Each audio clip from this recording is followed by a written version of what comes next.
Bonjour. Euh, Nous sommes dans la joie d'être dans la maison de Dieu. Euh, c'est vraiment une grande opportunité pour moi de me présenter devant vous pour parler de la part du Seigneur.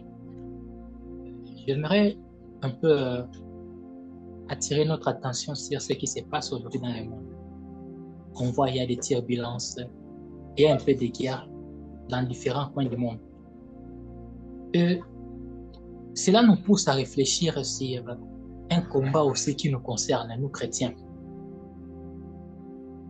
Et ces combats-là, c'est les combats spirituels.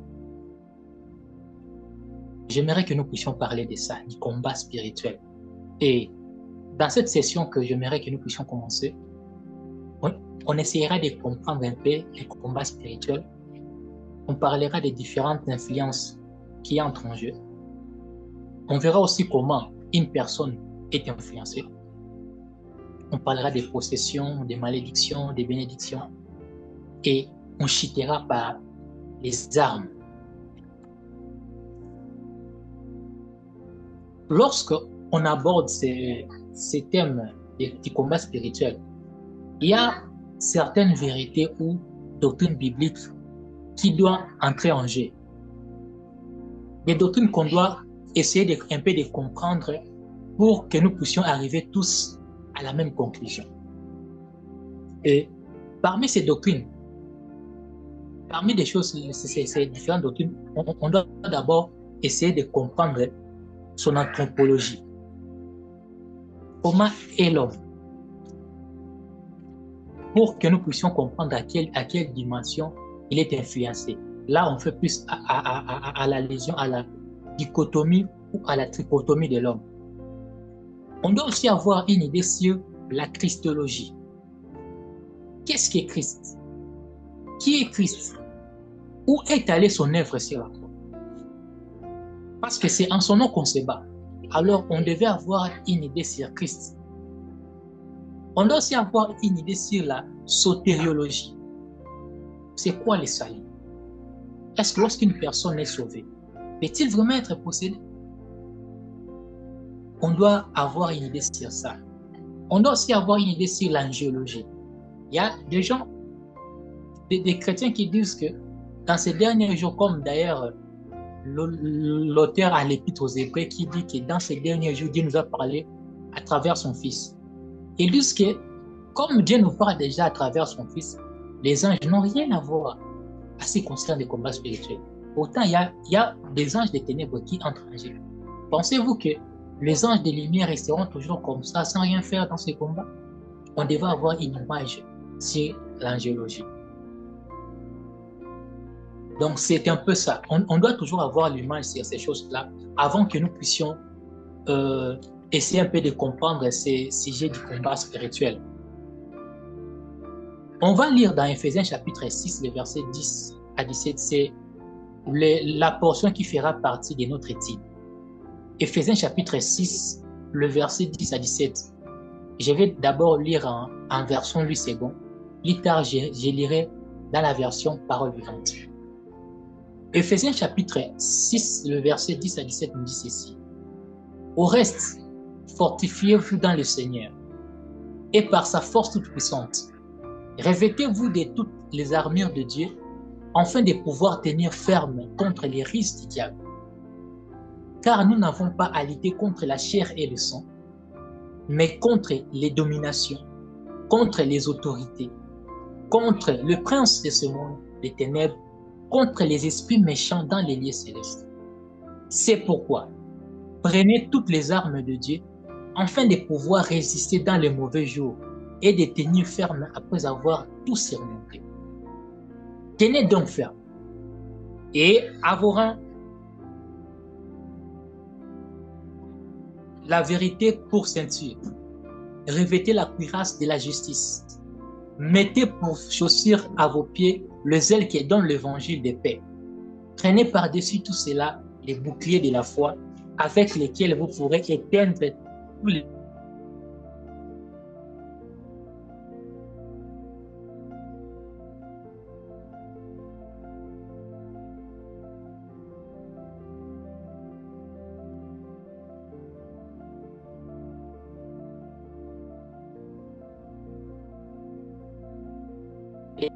se ressemble vraiment à l'épître aux Colossiens.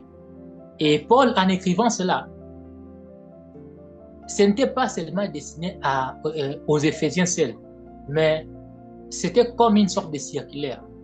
Cette lettre devait circuler dans d'autres églises. C'est pour cela qu'il a pu utiliser le terme générique. Lorsqu'il parle de l'église, il ne fait pas allusion à une église locale, mais plutôt il parle de l'église comme étant les corps de Christ. Donc, parce que ça devait circuler. Et aussi, ce qu'il pointe du doigt ici dans cet épître est que les Éphésiens étaient influencés par beaucoup de doctrines, des mauvaises doctrines bien sûr. Et parmi ces doctrines-là, ce qui retenait vraiment l'attention de Paul, c'était le gnosticisme. Cette doctrine-là avait commencé à influencer les Éphésiens. Et Paul évitait qu'ils puissent syncrétiser leur foi pour qu'ils puissent avoir une foi là comme un résultat de mélange. C'est pour cela qu'il avait écrit cet épître aux chrétiens d'Éphèse. Nous allons lire la version d'Alfred Cohen, la version parole vivante, parce que lorsque nous lisons la version Louis II, lorsque nous avons lu la version Louis II de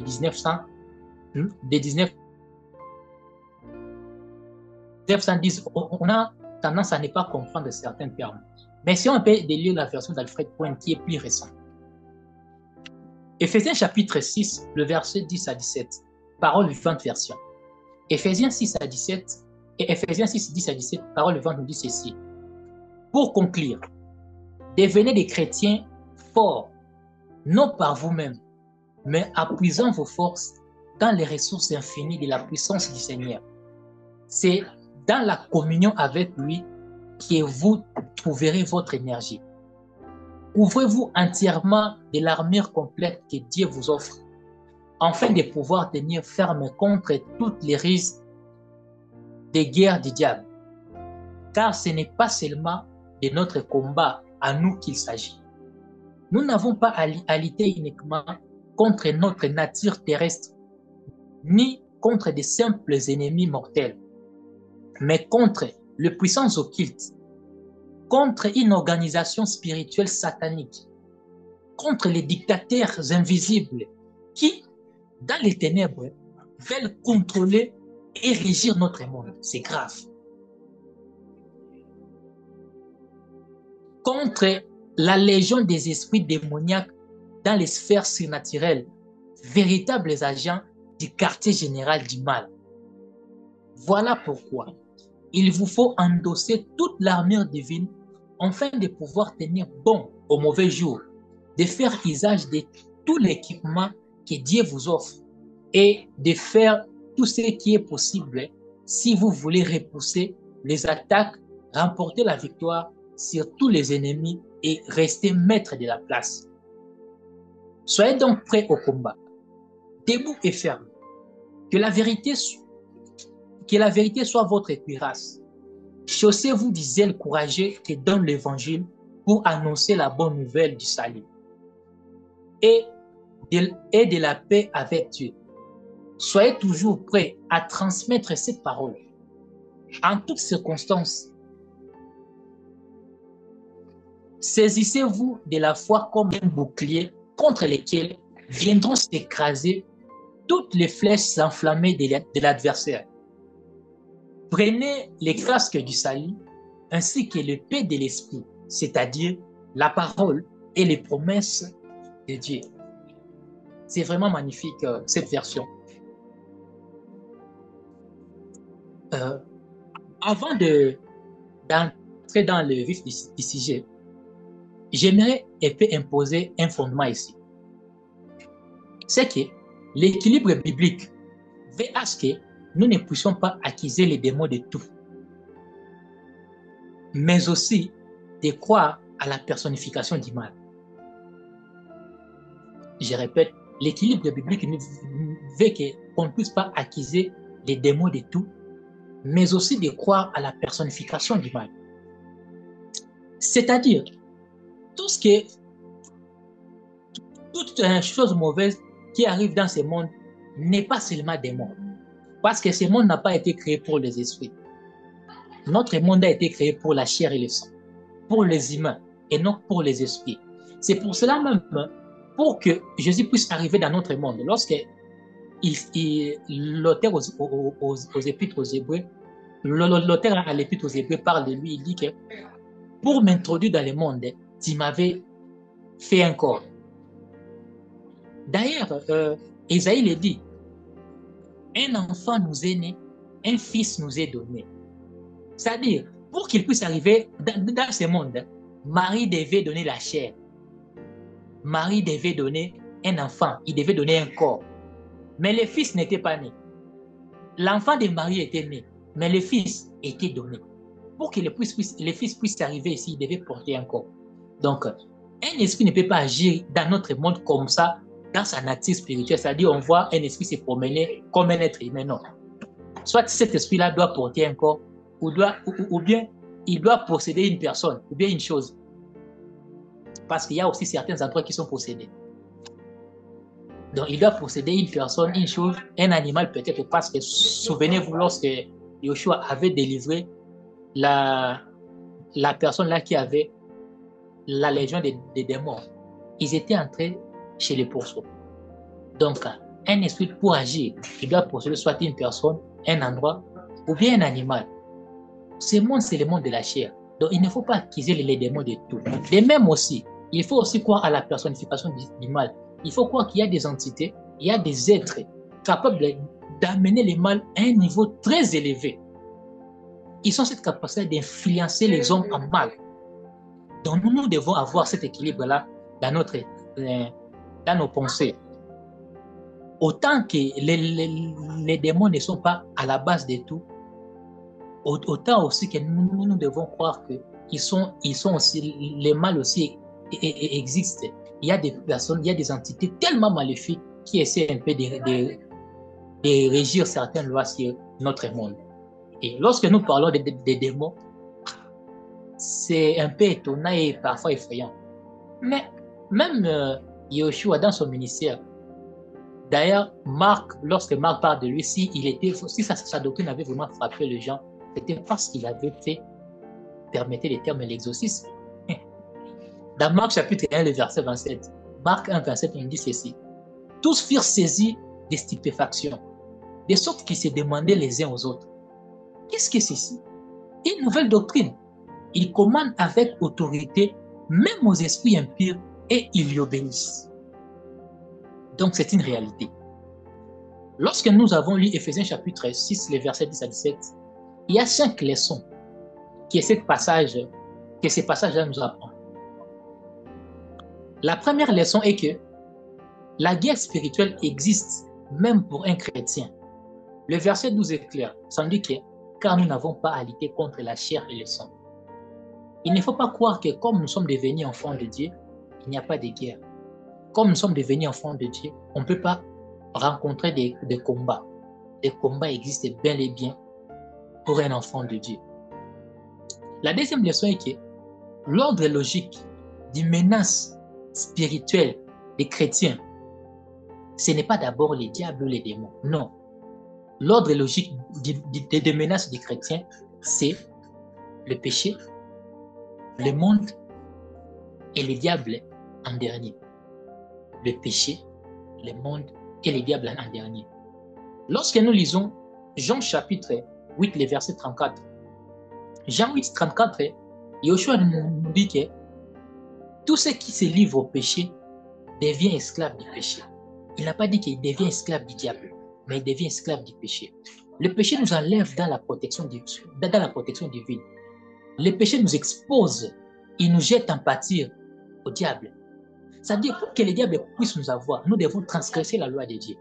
Si Adam avait péché, c'est parce qu'il avait désobéi. L'apôtre Jean définit le péché comme étant la transgression de la loi. C'est-à-dire, lorsque nous désobéissons à la parole de Dieu, nous exposons directement. Les péchés nous exposent. C'est-à-dire, le péché nous rend tellement vulnérables qu'au lieu d'avoir même peur des démons, commençons d'abord à avoir peur du péché. Parce qu'aussi longtemps on demeurera dans l'obéissance, le diable n'aura pas la prééminence sur nous. Il ne peut pas dominer sur nous aussi longtemps que nous demeurons dans l'obéissance. On doit avoir aussi peur du monde parce que la Bible dit dans 1 Jean chapitre 2, le verset 15, 1 Jean 2, 15, n'aimez pas le monde, ni les choses qui sont dans le monde. Car la personne qui a l'amour du monde est en contradiction avec Dieu.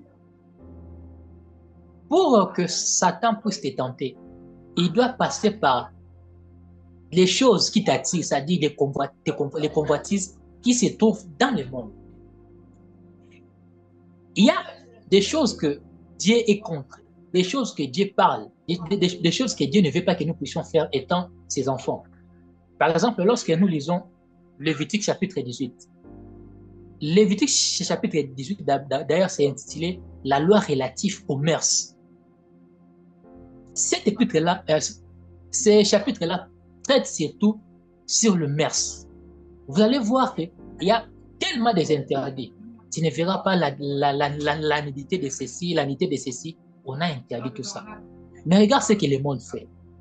Dans des films, dans des séries, même dans des dessins animés des enfants, on commence à introduire la notion de la sexualité. Dans des séries, on montre la nudité par-ci, par-là. Donc, on prépare déjà vos cerveaux à banaliser ces choses-là. Or, Lévitique 18 est clair. Lorsqu'il parle des relations sexuelles, il évoque même que une personne ne peut pas s'accoupler avec un animal. Mais aujourd'hui, il y a certains pays qui autorisent que les gens puissent se marier avec leurs animaux. Vous voyez là où le monde devient dangereux. Parce que le monde introduit des notions, ou des doctrines, ou des cultures qui est contre-biblique. Essayez de lire le petit chapitre 8, vous allez comprendre. Donc, Satan essaye d'introduire déjà des choses en amont pour qu'il puisse nous avoir en aval. C'est pour ça que nous devons être prudents. Donc, notre deuxième ennemi, c'est le monde. Et Satan et ses cipots viennent ensuite. La troisième leçon que les chapitres 6 d'Éphésiens nous apprend est que l'armure appartient à Dieu. C'est Dieu qui nous offre ça. Le verset 13 dit que, Éphésiens 6, 13 dit que prenez toutes les armes de Dieu. La version parole vivante dit que les armes que Dieu vous offre.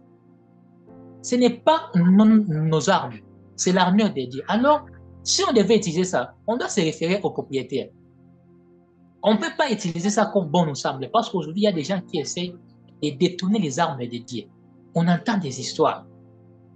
Vous verrez même dans des églises où on vend même des machettes, entre guillemets, sanctifiées ou bénies. Et des gens prennent ces machettes-là. Ah, je coupe les démons, je coupe les sorciers.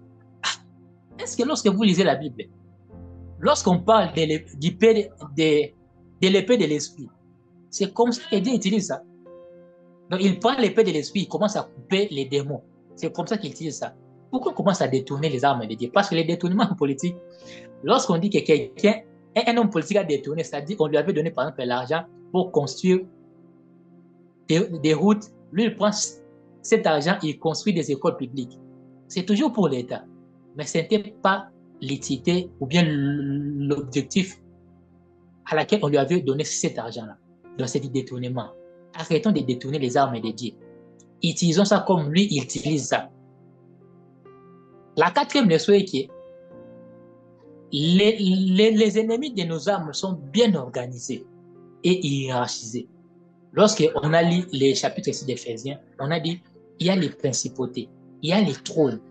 C'est-à-dire ils sont organisés. Ce n'est pas un ensemble de désordres qu'on combat. C'est pour cela qu'on doit mettre du sérieux dans ces combats. Ne combattons pas avec négligence, avec légèreté. Ah, aujourd'hui j'ai la flemme, j'ai du mal à prier. Aujourd'hui, je ne peux pas aller à l'église, je me sens fatigué. Aujourd'hui, je n'ai pas la force de lire la Bible. Et ils sont très bien organisés. Alors, si tu penses que tu combats un ensemble de désordres, il faut déjà remettre ton pendule à l'heure. La cinquième des choses que ces chapitres nous apprennent est que les voies de la victoire sont déjà connues. nous combattons déjà dans la victoire. Parce que c'est lui qui combat avec nous, c'est un guerrier, c'est un vaillant héros. Il est déjà victorieux. Donc, comme on combat dans la victoire, il ne faut pas avoir peur. Même s'il y a des histoires qui t'effrayent, même s'il y a des esprits là qui te dérangent, que ce soit n'importe quel lien, sache que tu combats déjà dans la victoire. Alors, saisis cette assurance-là, va dans ces combats la tête haute, parce que tu es déjà victorieux. Avant que nous puissions entamer l'analyse de certains versets du chapitre 6, j'aimerais d'abord poser 3 bases avant que nous puissions évoluer. Il y a 3 bases que j'aimerais poser. La première est que, en lisant ces textes d'Éphésiens chapitre 6, les versets 10 à 17, on constate que les combats est des corps. Parce qu'il dit, parmi les armes des chrétiens, il y a l'épée de l'esprit. Une épée, on ne peut pas combattre un ennemi qui est loin avec une épée. S'il faut utiliser une arme contre un ennemi qui est loin, on pouvait utiliser des lances, même des javelots. Mais s'il parle de l'épée de l'esprit, c'est-à-dire s'il parle de l'épée, c'est que l'ennemi est proche de nous. Donc, c'est un combat des corps. La deuxième chose, c'est que la victoire ne signifie pas que l'ennemi est mort. Ce n'est pas dit que comme nous avons vaincu aujourd'hui, c'est que notre ennemi est mort. Comme l'ennemi n'est pas mort, c'est que la guerre n'est pas encore finie. On peut gagner la bataille, mais pas la guerre. La guerre continue. Alors on doit toujours veiller. L'ennemi, comme il n'est pas mort, il reviendra toujours dans un moment opportun, un moment favorable pour lui. Lorsque nous lisons Luc chapitre 4, le verset 13, Luc chapitre 4 et 13, on nous parle ici des tentations de Yoshua Mashiach. Luc 4 et 13, on nous dit, après l'avoir tenté de toutes ses manières, le diable s'éloigna de lui jusqu'à un moment favorable. C'est-à-dire, le diable se retire. Il a tenté, il a compris qu'il n'a pas pu l'avoir. Il s'est retiré. Mais il reviendra. On dit jusqu'à un moment favorable. Dans nos vies, il y a des moments pareils. Des moments où on se sent vulnérable. Des moments où c'est propice pour l'ennemi maintenant de nous attaquer. Alors nous devons toujours porter notre armure. On doit savoir que l'ennemi n'est pas mort. Il est toujours là. Portons l'armure chaque jour pour qu'il ne puisse pas nous dominer. Et la troisième chose que nous devons savoir, c'est que subir les attaques n'est pas synonyme d'un problème de notre part. Ce n'est pas parce que nous rencontrons des attaques, c'est que cela signifie que nous avons péché ou nous sommes plus en odeur de sainteté avec Dieu. Ce n'est pas ça. Ça signifie que nous demeurons dans sa présence. Vous savez, le problème, ce n'est pas nous, mais c'est l'image de Dieu qui se développe en nous. Lorsqu'on s'accroche de Dieu, lorsqu'on s'approche de Dieu, c'est à ce moment-là que Satan va nous attaquer. C'est pour cela que vous allez remarquer, lorsque vous essayez de vous rapprocher de Dieu, vous rencontrez beaucoup de difficultés, vous rencontrez beaucoup de combats. Et vous serez tenté de vous décourager, de dire que, apparemment, lorsque je m'approche de Dieu, que je rencontre des problèmes. Parce que Satan voit l'image qui se développe en toi, l'image de Dieu qui se développe en toi. Il a maintenant peur de te perdre. C'est pour cela qu'il cherchera par des voies et moyens pour vous avoir. Souvenez-vous de Job. Job a été tenté, a été mis à l'épreuve. Il avait tout perdu. Mais Job était intègre. D'ailleurs, c'est Dieu lui-même qui rend témoignage de lui devant les dieux. Donc, ce n'est pas parce que nous rencontrons des difficultés. Si nous rencontrons des combats, ce n'est pas parce que nous avons péché, non. On peut rencontrer des combats en demeurant dans la présence de Dieu. Et vous devez savoir que l'ennemi vraiment est plus proche de nous. Alors, on ne doit pas se décourager. On va commencer l'analyse de certains versets du chapitre 6. Le verset 10 nous dit, « Au reste, fortifiez-vous dans le Seigneur et par sa force toute puissante. » Si on veut faire l'analyse ici, on ne doit pas quand même éviter l'analyse grammaticale. Et ce que nous devons savoir est que le français n'a pas le même temps de conjugaison que les grecs. Le temps utilisé ici, lorsqu'il dit « fortifiez-vous », c'est l'impératif présent qui est proche de l'impératif moyen présent. Les deux temps-là sont les mêmes dans la forme, mais il y a une différence dans l'incidence. Et on voit souvent cette comparaison dans la Bible. Lorsque, par exemple, on vous dit fortifiez-vous, soyez remplis du Saint-Esprit, on serait tenté de se demander, Dieu me demande de me remplir du Saint-Esprit. Est-ce que c'est à moi de me remplir du Saint-Esprit ou bien c'est à lui de me remplir du Saint-Esprit? Dans ce temps, la responsabilité est partagée. C'est-à-dire Dieu a sa part, nous aussi, nous avons notre part.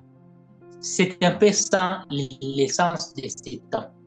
Et on va prendre des exemples dans la Bible pour essayer de comprendre ça. On va lire dans Ézéchiel chapitre 18, verset 31. Ézéchiel 18, 31. Ézéchiel 18, 31 dit ceci. Rejetez loin de vous toutes les transgressions par lesquelles vous avez péché. Faites-vous un cœur nouveau et un esprit nouveau. Pourquoi mouillez-vous, maison d'Israël? Ézéchiel chapitre 36, le verset 26. Ézéchiel 36, 26 nous dit ceci. Je vous donnerai un cœur nouveau et je mettrai en vous un esprit nouveau. J'ôterai de votre corps le cœur de pierre et je vous donnerai un cœur de chair. Si on ne parvient pas à comprendre ces paradoxes, on aura une vie chrétienne déséquilibrée.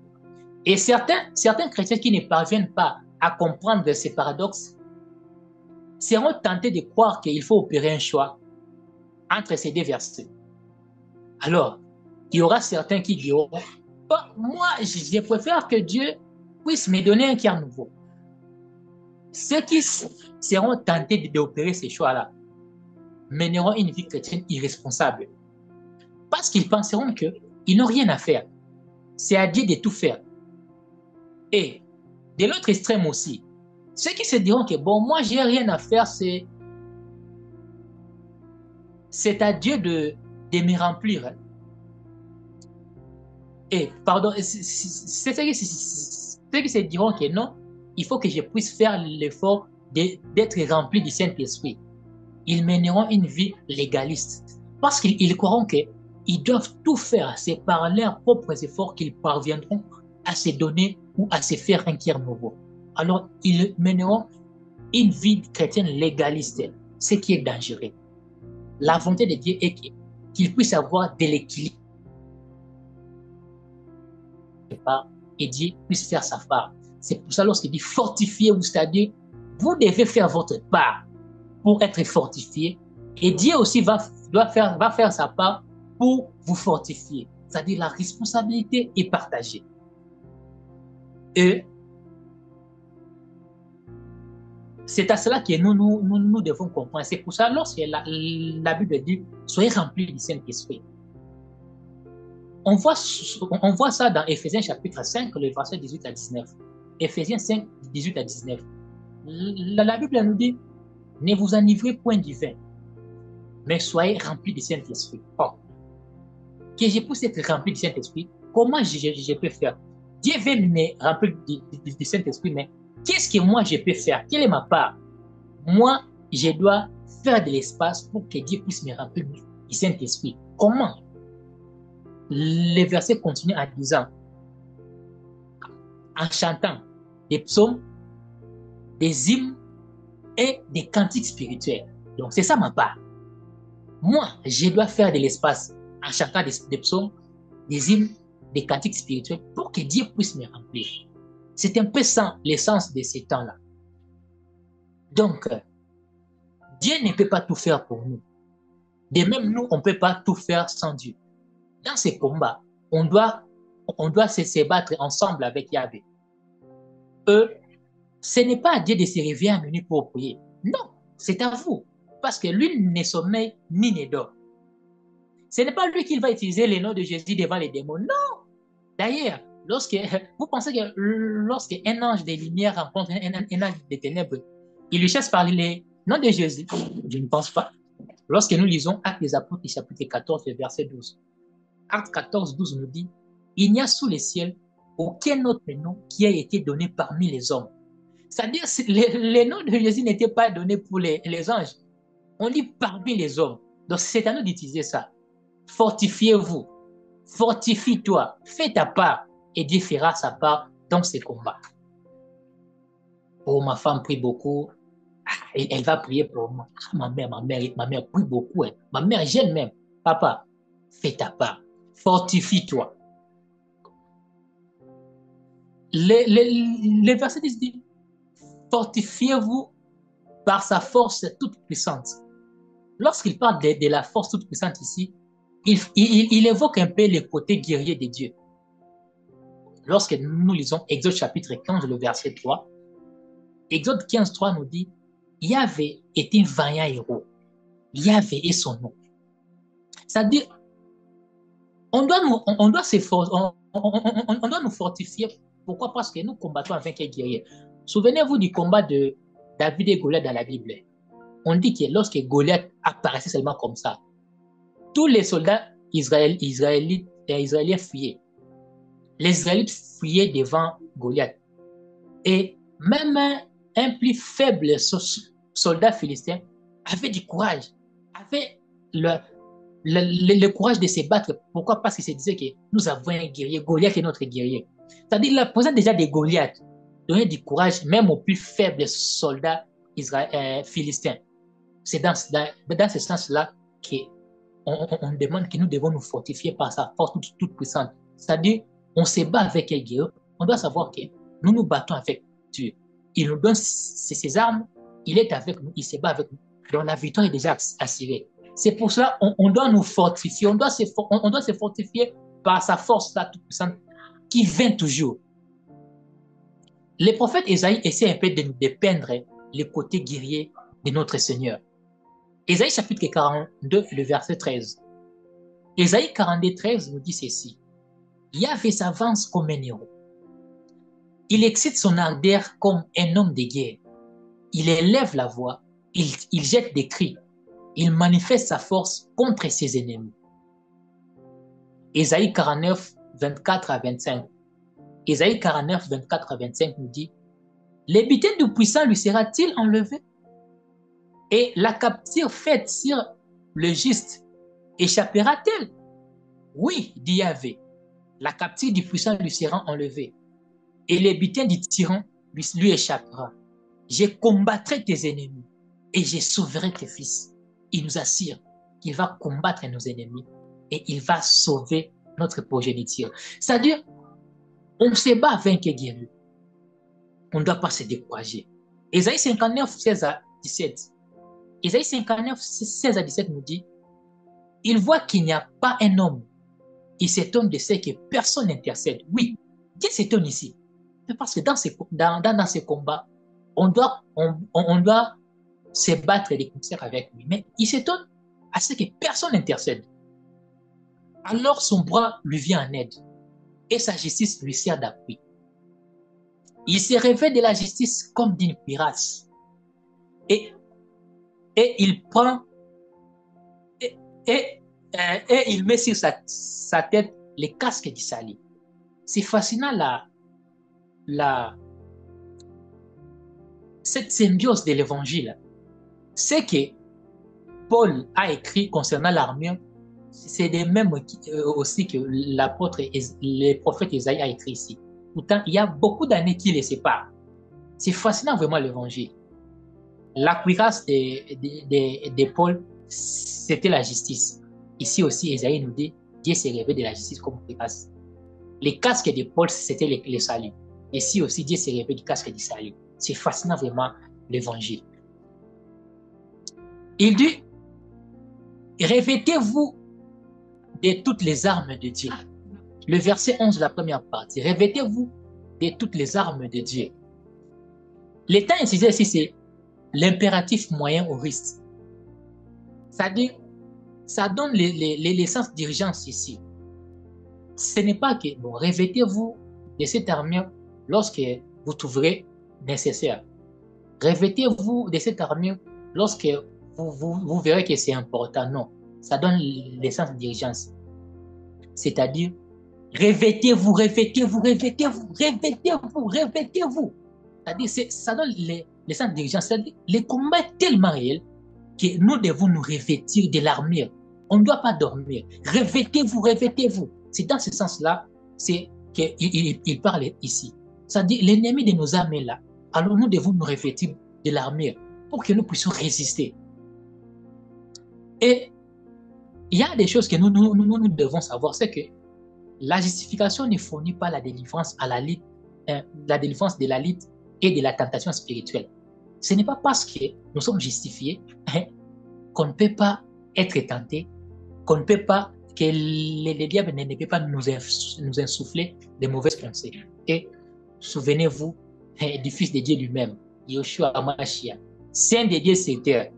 Mais l'auteur à l'Épître aux Hébreux dit qu'il a été tenté de toutes choses comme l'un d'entre nous.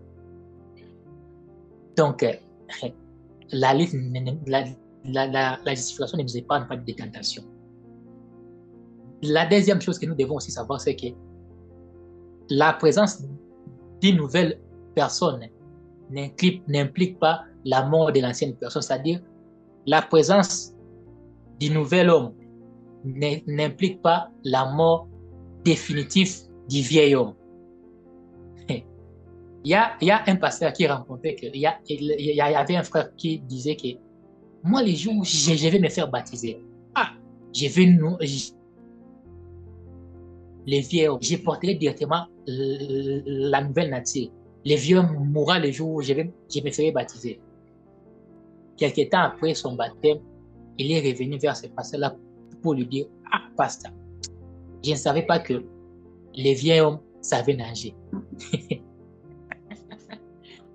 Donc, ce n'est pas parce que nous sommes devenus enfants de Dieu qu'on a complètement détruit notre vieille nature. Non. On peut se retrouver dans certains moments de notre vie, voir ressurgir certains désirs, certaines mauvaises pensées qu'on avait lorsqu'on n'était pas encore enfant de Dieu. On doit tenir compte de toutes ces réalités-là lorsque nous sommes dans les combats spirituels. Parce que le diable est tellement risqué. On doit savoir ça. Et une vérité aussi que nous devons savoir, c'est que si le diable ne peut pas vous empêcher d'être sauvé, il va essayer de mettre beaucoup de distractions dans votre vie pour vous éloigner de ce qui est essentiel, pour vous amener dans des choses qui sont inutiles. C'est pour cela que vous allez remarquer, les chrétiens ont cette facilité-là de regarder des films, de regarder des théâtres, de regarder des séries, mais ils ont du mal à écouter la parole de Dieu. Ils ont du mal à prier même 30 minutes. Ils peuvent regarder des séries, des 2 heures du temps, des films de 3 heures, prier même pendant 30 minutes. C'est à l'église où on vérifie nos montres. Mais jamais lorsque nous sommes dans des distractions. C'est-à-dire, si le diable ne peut pas vous avoir, il ne peut pas vous empêcher d'être sauvé, il va s'assurer de bien vous distraire. Il va s'en assurer vraiment. Très bien pour vous distraire. Donc, retenez ces notions-là lorsque vous vous engagez dans le combat spirituel. Parce qu'il va toujours essayer de vous détourner de ce qui est essentiel. Et il dit, revêtez-vous de toutes les armes de Dieu. On doit se revêtir de toutes les armes de Dieu. Pourquoi? Parce que on ne sait pas quel genre de tentation on va rencontrer. Souvent, lorsque je vois certains de nos militaires ici, un jour, j'ai eu à poser à Alain une question. Pourquoi lorsque vous sortez, parce que mon père était un colonel fou, alors souvent il a ses gardes. Je lui ai posé la question, pourquoi lorsque vous sortez, vous prenez vos armes, vos kalachnikovs, il y a des lacrymos, à quoi ça sert? Il m'a dit, peut-être que ce n'est pas ce qu'on peut rencontrer là-bas. On peut se retrouver dans une embuscade ou une embuscade qui demande pour, dans une embuscade qui ne demande pas que nous puissions tirer à balles réelles. Imaginez maintenant, nous, on avait des armes létales. Qu'est-ce qu'on pouvait faire maintenant à ce temps-là? Donc, on doit porter toutes les armes parce qu'on ne sait pas quel genre de tentation on rencontrera dans la journée. On ne sait pas où l'ennemi sortira. Il peut sortir de l'endroit où on ne pensait même pas qu'il pouvait sortir. C'est pour ça, chaque jour, nous devons toujours porter toutes les armes que Dieu nous offre. Que Dieu nous aide vraiment dans ce combat et que son esprit puisse vraiment nous aider à être vigilants. Aujourd'hui, ce que nous pouvons retenir est que notre ennemi va utiliser beaucoup de moyens pour essayer de nous avoir. Mais nous devons savoir qu'on ne se bat pas seul. On se bat déjà dans la victoire parce qu'il y a déjà notre sauveur qui combat avec nous. Alors, ayant cette réalité, cette vérité en esprit, tournons-nous à chaque heure vers lui pour que nous puissions avoir la force. Portons notre armure chaque jour, à chaque instant, pour ne pas donner accès au diable. Que le Saint-Esprit nous guide dans ces combats et que la grâce de Dieu nous accompagne, nous fortifie pour que nous puissions être vainqueurs comme nous sommes déjà plus que vainqueurs à celui qui nous a appelés. Restez dans la paix du Seigneur, dans le nom puissant et glorieux de Yeshua Mashiach. Amen.